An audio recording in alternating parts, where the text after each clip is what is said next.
Religion is a battle for hearts and minds. It's a very real battle in every sense of the word. Religion's a matter of faith. Faith is not some sort of finite phenomenon. It needs nurturing or it dies. Faith, like battles, are easily lost. The Christian faith is particularly difficult to maintain as it's the religion primarily, but not solely, of the industrialised democracies. Religious faith, as any soldier will tell you, grows stronger in adversity or time of danger. Religion is the first port of call. This is why Christianity thrives in poorer countries where evangelical missionaries have devoted their lives. The ultimate paradox is persecution strengthens faith. Like any battle, those involved need leadership. The officer class, if you will. It was ever thus. Christianity needs modern-day St. Peter's and St. Paul's, and their inspiration is with us still. When earthly leadership fails, so does the religion, or certainly whatever branch where the leadership is weak. Until relatively recently, the Catholic Church has been strong in leadership, so its church has remained healthy.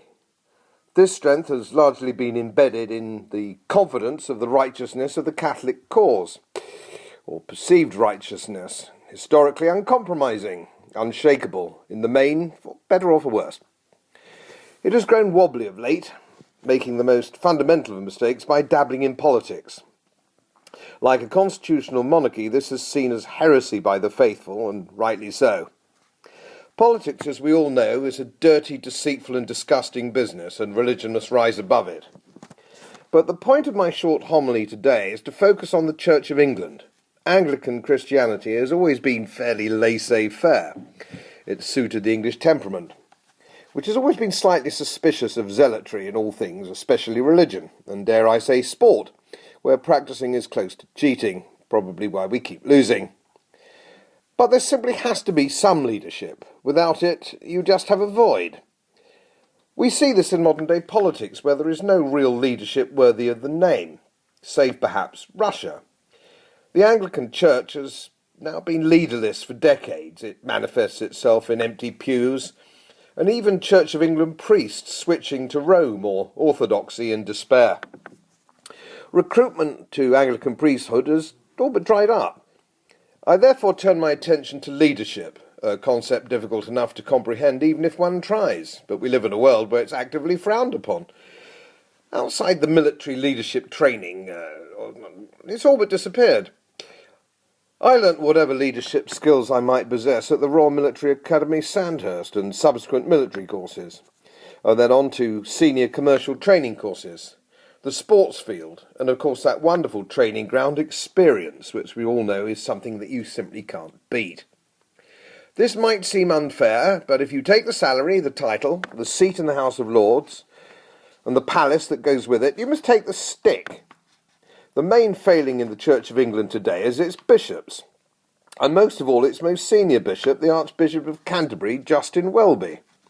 Most of his failings should have been apparent at the outset, especially after the previous disastrous incumbent.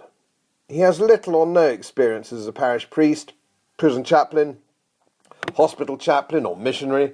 In short, he hasn't learnt his trade. He has no serious hands-on experience. And like leading politicians, he's got to the job based on the top job, sort of based on committee and greasy pole internal politics. And he seems to have got to the top on that basis. And by his own admission, his faith is weak, a yawning chasm in the armoury of an archbishop. In military parlance, this breaks the golden rule. Don't bleed in front of the men. He has no evangelical calling, again by his own admission. He has no deep-seated desire to bring people to Christianity. He's therefore dabbles in politics of which he's ignorant. His naivety is almost as hopeless as his ill-chosen predecessor. So the Anglican Church slides further into obscurity. Again, by his own admission, he feels his job is to manage decline. But of all things, in my view, his most unpardonable sin is failing persecuted Christians across the world. He and his bishops should declare a moratorium on all subjects save this. He can still redeem himself by focusing on a greater cause.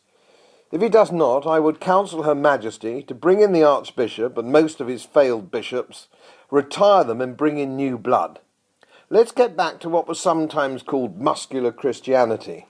It's a time indeed for muscles, not platitudes.